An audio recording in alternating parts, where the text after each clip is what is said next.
Of के सिर्फ 34 seconds बाद हवाई अड्डे से तकरीबन 1.5 किलोमीटर के फासले पर मेघानी नगर के रिहायशी इलाके में ये बीजे मेडिकल कॉलेज के हॉस्टल में गिर गया और इसमें आग भड़क उठी।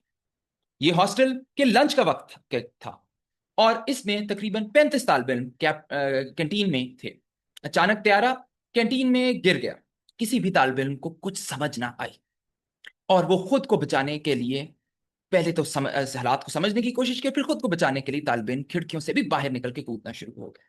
ये वीडियो भी आप देख सकते हैं स्क्रीन पर।